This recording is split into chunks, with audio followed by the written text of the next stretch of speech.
Hey everybody, it's the Hardy Construction. You can find us at hardyconstruction.tumblr.com, youtube.com/hardyconstruction, as well as facebook.com/the Hardy Construction with your host Comp and... Oh, coconut boobies. Today's film is... The Lost Boys. Why Good lord, why did you take so long for that? The Lost Boys, 1987, directed by Joel Schumacher, written by Jan Fisher, James Jeremias, and then written by like three other people that took the script and changed it completely from what it was. Stars Jason Patric, Corey Haim, Diane West. After moving to a new town, two brothers discover that the area is a haven for vampires. So Danny, why'd you pick this film? Because it's a classic. Yes. Very good. And we should do it. That's it. Yeah, Lost Boys, there's two seminal vampire films. Seminal. What would you consider the other one? Interview with a Vampire. For me. Oh, yeah, okay. I can These are the two vampire movies of all time, but I love them. Anyway, but they I think... are amazing. Well, Interview has a lot of, like, very erotic, weird, Yeah. scenes. I mean, this is more like 80s. That guy with the shirtless saxophone player, that's fantastic. So this film, Lost Boys, it is an 80s classic. It is amazing. What do you remember about this film that like stuck with you? I remember, I think it might have been the first time I ever heard People Are Strange. Oh, yeah, I think so too. And you know, that was the first time I heard it. And then when my mom introduced me to the Doors, I realized that it was a different version. Did you? That's it. I remember I was like in a car. I was in a car ride recently, and I'm listening to. I guess it was like to Q104.3, which in New York City is a radio station that plays classic rock. And they're playing like the Doors. I don't really know that many Doors songs. Like I was surprised that of the Doors songs that I have heard before, like "This Is the End." You know that one more than you think because you probably heard them all at some point. I'm sure I did. Like, and then I'm hearing. So I can definitely tell a Doors song because the way that the guy sang. Oh Christ, why am I forgetting his name? Jim Morrison. His poster's pretty prominent in the film as well.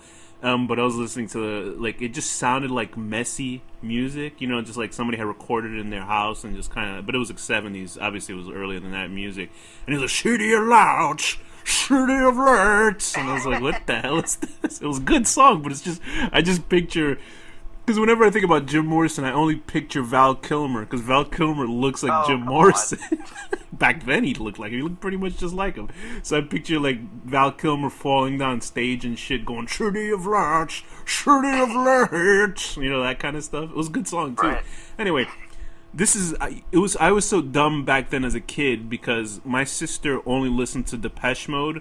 So I thought Depeche Mode did the whole soundtrack for this movie. Like, even though I don't think they're even on the goddamn soundtrack. It was like Echo and the Bunnymen. Was your sister like one of those? Oh yeah, The Cure. Yeah, The Cure. Her everything was The Cure, Depeche Mode, all that shit. Which is not bad. They're good. They're good musicians. Anyway, The Lost Boys is a quintessential '80s film. Like there's no going about it. It's one of those films that is perfectly crafted for what it is. There's a lot of like guesswork by characters that's completely right. So I feel like I must have seen this like immediately when it came out because I was really little when I saw this. Oh, same here. And this film is a definite like the first. If you were a child of the '80s, this was the first time, for the most part, people were introduced to the two Coreys, which is Corey Feldman and Corey Haim. Goonies had come out already. Yeah, but they weren't together in that film. Corey Feldman was in that movie, but Corey Haim wasn't in that movie. Oh, okay. So yeah, the two Coreys in this film. There's always like this. The other reason why I brought up why this film is considered gay iconography is in Corey Haim's room. Corey Haim plays who, Danny? Sam. Sam, the younger brother of the Although I get the two names mixed up, but Corey Haim is Sam, yeah. Yeah, so Sam is the younger brother of Michael, who's played by Jason Patric, a good actor, but I've only remember really him from two films, which is this and this other movie called Narc, which sadly I thought as a young kid, I thought the movie Narc, I wasn't actually a kid, I was probably like an adult by then, the movie Narc, I thought it was a film version of the arcade game Narc, if you've ever seen Midway's Narc. It was about some little douche that rats people out for doing drugs, probably. Probably, but anyway, so Corey Haim's character had a poster in his room of, I think it was was it which actor? I think it was Jesse Kasopoulos or somebody. Who? Oh no, Rob Lowe. There was like a shirtless Rob Lowe poster on his wall. Really? So, and the thing also Maybe is he was looking at inspiration, what he wants to be. and also Joel Schumacher is gay, the director. Well, he put nipples on Batman. I'm never gonna forgive the guy for that. A lot of people in DC don't forgive Batman because I remember I brought this up every I heard time. him apologize for it a few times. I'm sure I've brought it up a bunch of times with Joel Schumacher. I guess DC was so pissed at him for what he did with Batman and Robin that they did some sort of Tales of Batman episode of the animated series, and there's a Joel Schumacher kid like character in it, and he's like he has a complete lisp. He's like super effeminate. He's like, oh god, and I was like, holy shit, they let this go by in a cartoon show. I was like, oh my god. But wow, was it in the WB or? Yeah, it was on the WB. I remember specifically. I've seen all of those at some point. The thing is with Joel Schumacher, like that guy's directed a bunch of films that you've probably seen and didn't know he directed it. I actually strangely thought that he had directed The Wiz for some reason, but I was completely wrong by that. I remember that movie. I can like for every bad movie that Joel Schumacher has done, I will always forgive him because he made The Lost Boys. He directed The Lost Boys, and he also directed 8mm, which is probably my favorite Nicolas Cage movie that was ever. I'm not even a Nicolas Cage Apparently fan. he's Like, friends with David Fincher. I'm reading right now. Good. But yeah, he started out like any director from back then. He started out as a director of music videos, and he's done a couple of like pretty interesting films. I remember seeing the Jim Carrey movie, The Number 23. That was one of the worst movies I ever saw in my life. But Batman Forever was probably the last big sort of over-the-top Batman film. But I won't count Batman and Robin because that was just pure Batman shit. and Robin was the last one. Yeah, but I mean, as in an entertaining big Batman film. Oh, yeah, okay. You know what I mean? Because there's a difference with Nolan's Batman where you got to be like real serious and have a foot up your own ass to watch those movies, but they're enjoyable. Yeah. But with the Batman Forever, like that was the fun. Like I can have this on the side of my McDonald's, like what do they call Happy Meal? That was you know what I mean? Like Jim that. Carrey, what's his face? Tommy from Lee The Jones. Fugitive. Yeah, Tommy Lee Jones. Even though that movie wasn't as good as Batman Returns, neither of those movies were as good as the Tim. Nobody beats Tim Burton's. Yeah, but I still even think Tim Burton's first film was better than Batman Returns. Yeah, I do too. But Batman Returns was like really crazy and fun. But Joel Schumacher has done a good. He's one of those working directors where he knows how to make a movie work, even if it's a shitty film. He can keep the story going, and in this one, he definitely kept the film going. And you know what's funny? That what's so dumb about myself with this film, and there's a lot of dumb things about myself with The Lost Boys, is that I always forget why the Lost Boys term comes from Peter Pan. So these are young boys for the rest of their life. Always forget that fucking phrase. Well, apparently in the original script, they were going to be little kids. Right. The original, according to the trivia of IMDb, the original script it was more like 8-year-old kids, like sort of like the Goonies. And Joel Schumacher is like, I hate that idea. That's how he talks. So I'm not doing a gay voice. I'm glad. Yeah, he made a smart choice. He didn't want to see any young, like, okay, this is what IMDb says. The original he made a good choice, honestly. The original screenplay, written by Jan Fisher and James Jeremias, was originally about a bunch of Goonie-type 5th to 6th grade kid vampires. So who knows what the fuck kind of film that would have been, with the Frog Brothers being chubby 8-year-old Cub Scouts. So that obviously that must have been more of a PG film, and then they just turned it into this sort of PG-13 sort of action horror movie. Which is good. So obviously the people who originally wrote that script must have been like, "What the fuck is going on?" They saw apparently Kiefer it's like one of the Sutherland. first horror comedies too. I guess. I mean, yeah, there is. I definitely when I first had seen this film, I remember just my favorite. This might have been one of my favorite endings to a film ever, just for the fact that all this. Oh, when the grandpa. Oh is yeah. Like, always a vampire. Yeah. I mean, the whole film was like this. There was like situational funny stuff, you know, with characters' reactions and stuff that like all the characters had something funny to say. You know, it wasn't like funny on purpose. Like if they made this now, like Adam Sandler would like be drinking a cup of blood and it's spilling out of his hand and he slips on the floor and Rob Schneider's like yelling at him, shit like that. In this, it was more like characters like the attack of Eddie Munster. You know, when he sees that kid running after him, like I couldn't tell you how hard I laughed at that joke as a kid. It's not that funny, but I was laughing like a maniac at it. And then the ending is like the grandpa, who for some reason I always thought was Wilford Brimley. I always thought it was him, but in this one he's like, he's also in The Thing, I believe. believe. Yes, and also Hard Target, one of the best Jean-Claude Van Damme movies ever made, where he jumps on a moving motor. Yeah, where he jumps on a moving motorcycle and he's standing on it. It was great. Anyway, in this one, in the original, like the way that the movie just ended with, you know, this horrible fucking violence that just happened. They killed all these vampires, blood everywhere, and then the old grandpa picks up, you know, drinks a soda. It was one thing I couldn't stand about living in Santa Ana. Oh, the damn vampires! And then it cuts to the reaction of the two brothers and their mother's faces, and then the light just turns off as he closes the fridge. And to me, I thought that's probably the most beautiful ending shot I've ever seen in a movie. And there's like a lot of beautiful ending shots in film. It's a very cuddly movie, right? Know? It's one of the it's they call these things. I would love to like one day like with my future wife cuddle and watch this movie. Yeah, if your wife does not like this movie, then you divorce her. Or if it's a guy, he's a prick. So I'm playing both fields. He's not sexist. No, I'm not sexist. So anyway, but that shot alone, it's a very comfortable film. They call these movies comfy movies. You know what I mean? Yes, Where you that's can just, exactly what it is. It's you like, can watch. You're like feel like tingly and happy when I watch this movie. It's great. You know, it's a fun movie. Anyway, so the film starts out with Santa Ana, which was, is it Santa Cruz or Santa Ana? Excuse me. I'm just Santa Cruz, I think? Santa Cruz, sorry. Santa Ana is like fucking a movie Spike Lee directed. Santa Carla. Yeah, sorry. So it's like, anyway, Santa Carla was actually a place where somewhere in California. There were two, the reason why they called it the murder capital of the, whatever the fuck it was, because obviously the serial killer and there's all these missing kids and stuff, and, anyway, Sam and Michael and their mother are moving out of the, I guess I forgot where they from. Where were they originally? Arizona, right? Arizona, because they divorced the father, and I guess the father was a drunk or something like that.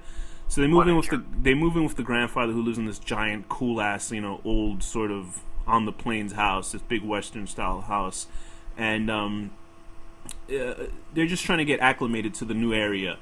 And, you know, it's a pretty lively town. It's like a boardwalk town. Sort of, if you've ever been to New Jersey, there's an area called Wildwood, New Jersey, which is basically a boardwalk town. It's all hotels. It's where Snooki's from. Oh, no, she's from, like, the Jersey Shore. Wildwood is safely away from those people. I have fond memories of Wildwood, New Jersey. There's actually, like, a documentary about Wildwood, I think, and... Wildwood? Wildwood. Wild and crazy? Yeah, Wildwood, and then they always have this tram car that's like every 5 seconds going, watch the tram car, please, so you don't get hit by it. It really is a beautiful... I would love to go back there. And there's no Snooki people there.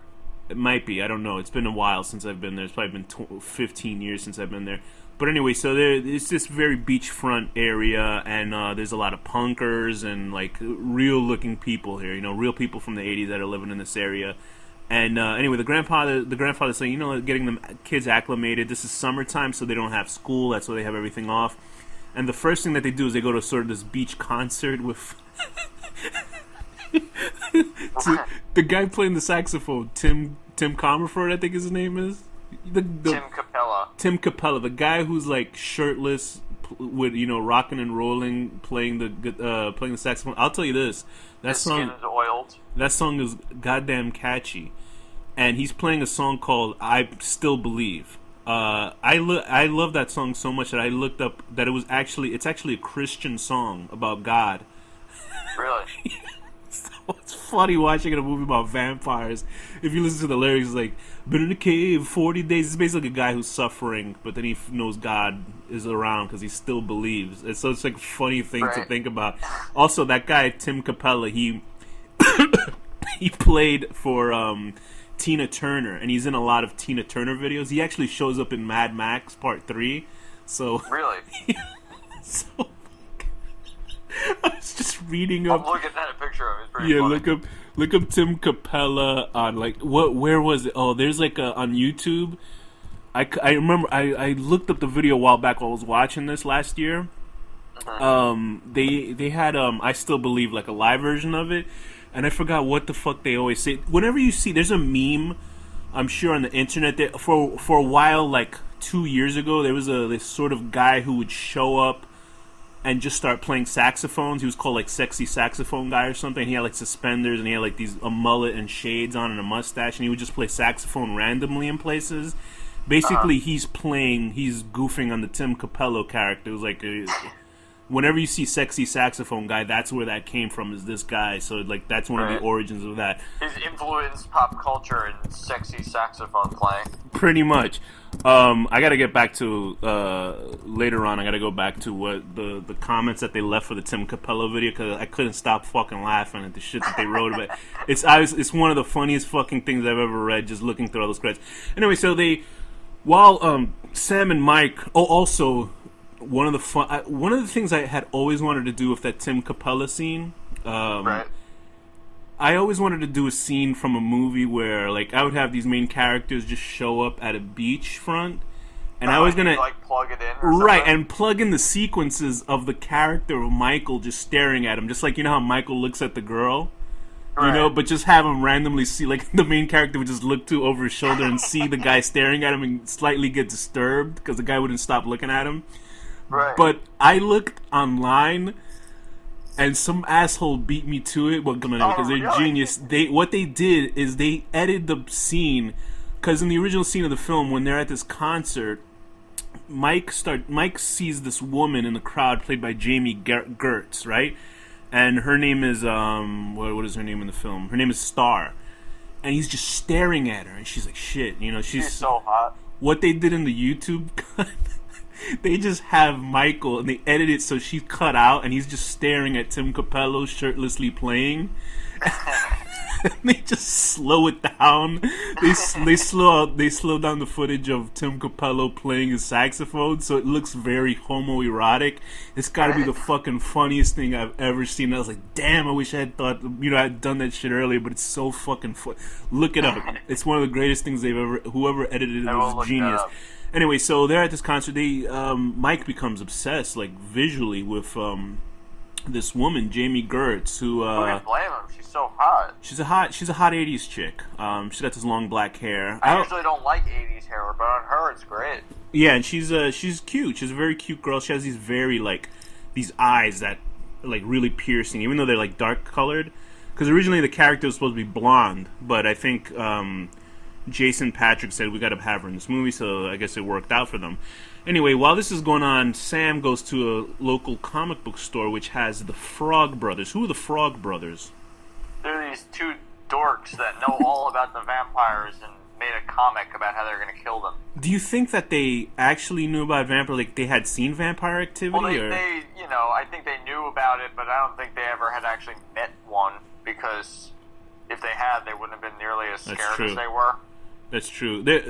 A really interesting effect that they do in this film, which I was like, well, first of all, we do see this character David, played by prime era which actor? Oh, Kiefer Sutherland. Kiefer Sutherland. This was Kiefer Sutherland, I guess, when he was his most attractive, I guess, as a young man. If you could ever call him attractive, he's a weird-looking guy. I guess, girls, they like Kiefer Sutherland, I guess. I think it was the vampire stuff throwing people off. They thought he was good-looking. But yeah, Kiefer Sutherland, and he also had Bill from Bill and Ted was in there. I remember always thinking that was cool, because I only saw Bill in any other movie, which was Freaked, Bill and Ted's Excellent Adventure, Bill and Ted's Bogus Journey. He was the first vampire that gets staked, upside down. That was Bill from Bill and Ted. Oh, is that like the weird-looking one? Yeah. He was... So Kiefer Sutherland, and they're like, bothering this guy with his girlfriend, and then... I don't understand why people, like, party weird in this film, because remember they're like those punkers that are dancing around a bonfire to rock and roll music? They were dancing to, like, Guns N' Roses and shit. Right. Anyway, I love the effect... They're all hippies. Yeah, I love the effect of the flying vampire man, because you never see what it is. Eventually you figure out what's going on, but it's sort of like this POV camera floating through the air, and it's done really well. Like, I mean, like it's obviously like helicopter shots. I don't know how they did the shots. I guess it's helicopters, the fucking cranes, 80s. like whizzing down the camera. Yeah, so it's like, and you hear that weird sort of bat sound effect. There was some sort of weird, like, screeching effect that's going on. It's like you can never use that sound effect for any other film, because it'll just automatically think of this movie. And you never see... But that's not a bad thing. No, it's great. I love it. And you never see what's actually floating down on these people. You just see the POV floating towards people. And I always thought that was such a beautiful, like, artistic decision that they made. Obviously, later on in the film, when we see Michael floating out of his window, like he couldn't control it, I assume what you're seeing is floating men. And to me, that would I've scare actually had like nightmares because of that scene, like where I'm floating like that. Oh yeah. Yeah. I mean, like, if you honestly, like, put two and two, I like that they still don't actually show the guys flying in the air, because just the thought of you see floating people, like, would scare the flying shit out of me. I would get scared out of that shit. The flying shit out of you. The shit would fly. It would fly, it would hit them in the air and they would fall. Yes. But anyway, so they're obviously killing these people. They kill a security guard. I like how the lady put up a photo of her missing husband in his security guard gear. It was very funny. She couldn't put him as a regular guy. So all this stuff was going on in this area, and Michael decides to get his ear pierced. I guess he really wants to fit in, so he wants to, I guess, attract that girl Star. And what happens to Michael? He seems like he's too old to be doing all of this. I think so, right? I think he's actually supposed to be... He looks like he's 25 in the movie, you know? Yeah, no, he looks like he's like a good-looking, like 30-year-old man in this. Right, he looks like an adult, a straight adult in this film. Okay, he was born in '66, so it was made in '87, so he was 21. Okay, so I assume he was maybe playing 17 or 18 in the film.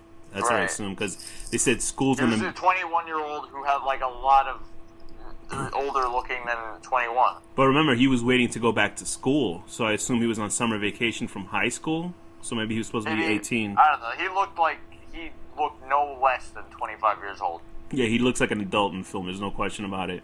Back then, I guess, nowadays we have like high school kids played by 30-year-olds, but back then I guess they were still doing it as well.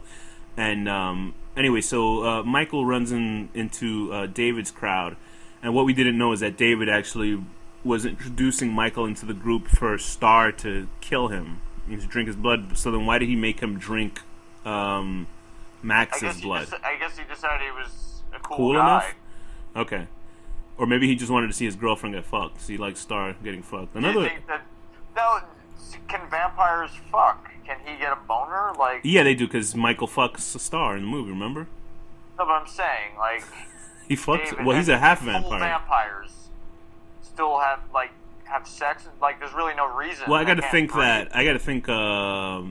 Interview with a Vampire, the film came out after this, but the novel obviously came out in the 70s. Well, the novels, I mean, they were in the 70s. Sex. Yeah, because blood. Yeah, they can't get erections. Although I would think if you're drinking hot blood, it would go through your system and let you get boners they get and turned stuff. on by blood, but they don't actually have any sex. Somebody who has their period in one of the books. Oh my god! Yeah, I heard about. I completely forgot about it. I wish I'd still forgot about that. Rainbow Kisses. Oh, wasn't it called that? Red Wings? Earning your Red Wings? No, Rainbow Kisses. Is that what they call them? You lick it up and then you kiss. Listen, if you go down on a girl and you have and that includes the cum too. Rainbow sounds. Oh man, that's disgusting. Anyway, I'm very disturbed that you just said that. So anyway, yeesh. So Michael is indoctrinated into this vampire crew, and we start seeing him slowly turn. I had a feeling watching this, like sort of how I felt like when I watched Cronenberg's version of The Fly, where it was sort of a perfectly encapsulated film where a lot of stuff happens.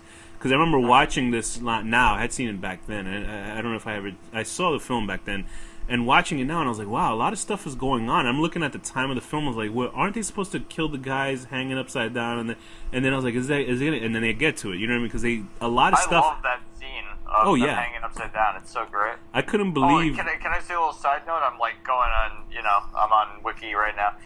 Michael as an actor in real life, his grandfather is Jackie Gleason, who's the guy. Oh yeah. I heard about that actually a couple times before, which is fun. His dad is the fucking the priest from The Exorcist, not the old priest. Yeah. That's Mark Van Sydow or whatever the fuck his name is. Max Van Sydow. Max Van Sydow. Whatever, but yeah, he's the other priest. That's crazy. I didn't know that. Yeah, no, he's got a lot of good, I guess, hookups in the business. Maybe not. Yeah, his mom, I don't know, but I mean, still, that's pretty. She's done stuff too, but that's pretty amazing. Excellent. So, yes. What are things that stuck out in this film for you? The hanging upside down scene when they stab him and shit. That scene I always remember. That I don't know, I love it. And just the dorkiness of the Frog Brothers and everything. Yeah, let's talk about It's so good. Let's talk about the Frog Brothers a little bit. What was interesting about these kids? They're just like these losers. They're so cute too.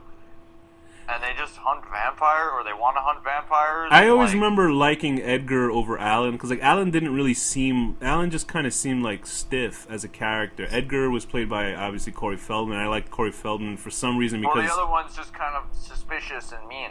Yeah, Edgar obviously David. I just said his fucking name.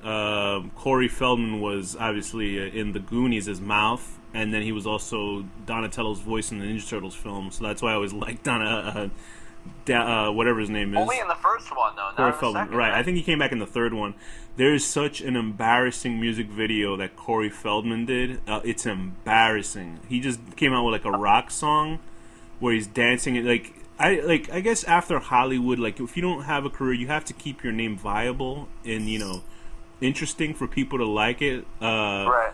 He did this music video. I tell you, it's one of the most embarrassing things I've ever seen in my life. Where he's like, Harry Potter, Daniel Radcliffe, like he's still doing stuff. How come he's not fucked up like these kids were? Well, Daniel Radcliffe has a drinking problem, so he has a problem. Does he? Oh yes, he does. He has a drinking problem. Oh, that makes me sad. He just did a movie recently where he plays a farting corpse, and people were actually leaving the theaters. Anyway, but back to, I'm serious. It just happened recently where people a farting corpse. A guy finds a farting corpse, and they like, it's supposed to be like Weekend at Bernie's, I guess, but it's like a weird movie, and he farts his answers instead of talking, and then people were leaving the theater. That sounds amazing. Oh my god. Okay, I'm gonna talk, but you gotta see this. I'm looking it up. I'm gonna give you here it goes. Swiss Army Man. Well, yeah, not that, but check out your Skype right now. Please look at that video right now while I talk about the film and stuff I like. And I want you to just watch that a little bit. I don't know if we're gonna hear the audio coming through. No, I have my headphones on. Okay, so you can probably watch it, but just give it the first 30 seconds because I want to hear there's a 15-second ad. So okay. Well, anyway, so the Frog Brothers, played by Corey Feldman, they actually did continue with sequels. There were two films like The Lost Boys, The Tribe, and Lost Boys, The Thirst. Sam actually shows up in the sequel, like the last like stinger of the film, the ending of the film, where he turns into a vampire, which I always hate when they do with sequels, and it's just like they just shit in the movie. And David actually survived. The sequels seem kind of stupid, but and apparently I might check them out one day. I don't know. I'm very anti-sequels. They had a great they did a cover of the song "Cry Little Sister" in the sequel. Like it's like a metal version or a rock version. But yeah, David apparently survived in the official like Lost Boys Frog Brothers comic book that came out. So you said he was like a true vampire. He's not Max's boy, right? Because he actually stayed a vampire. Even though in this version, a beautiful light is on his face while he's dead. I'm like, he looks like he just dies in the film, but it doesn't blow up like everybody else. Is that impaled on antlers? But if it doesn't, Sam, what's his face? Sean Astin is in this? No, he's not. Yeah, he is. I'm looking at him. Oh, you mean the music video? Yeah. Oh, yeah, you gotta mention that. No, Corey Feldman did a song called Ascension Millennium. I mean, it's horrendous. It's gotta be one of the worst things I've ever seen. Poor guy. He had like all these drug problems. Corey Feldman, yeah. Did you think of anything bad about the film? Was there something that like turned you off about the movie? There really is nothing bad about this film. I'm so sad that I can't find the Tim Capello. Yeah, I do see Sean Astin. Wow, what happened to him? I do feel bad that I couldn't find the credits of what they say about Tim Capello's video, because there was like a live video of him dancing with these women, and people were saying that the oil on his body mixing with the oil on the women's bodies made a fart sound. That's what they're. Anyway, yeah, I can see why people would think. Oh, you know, it was funny too when they were hanging off of that bridge. You know, when the train crossing and they were hanging. That scene scares me so much. Yeah, I mean, because the idea of being in that situation. One of the initiation scenes is when the vampires hang off the rafters of a train bridge. Is it a train? What the hell do you call it? A train bridge or something? Or train tracks? Yeah, it's elevated train tracks. On it. And then he's like hanging off the train tracks, and the guys jump into this mist, and they just fall through this fog. And I coined it exactly when I saw it. I was like, it's like they fall into a mist, because like you'll fall through this mist, and then you end up on your bed like very like nicely. You know what I mean? It's like a bunch of guys just jump into this weird mist that comes in. What do you think actually happened? You think they caught him and bit him? Gave him hickeys? I thought you said they did him. No, did him. I was like, oof. That would have. I meant it in that way, though. So Yeah, it yeah. works. And if he fell through a straight mist, he would have just been yelling at his wife to get in the kitchen, something stupid. They had that big white dog Thor. That was cool. That big scary dog that attacked the mom. Their dog. I always love when dogs are good in movies, and like just sort of like Cujo. yeah, or the Hills Have Eyes films, like the remakes. That dog was kicking ass.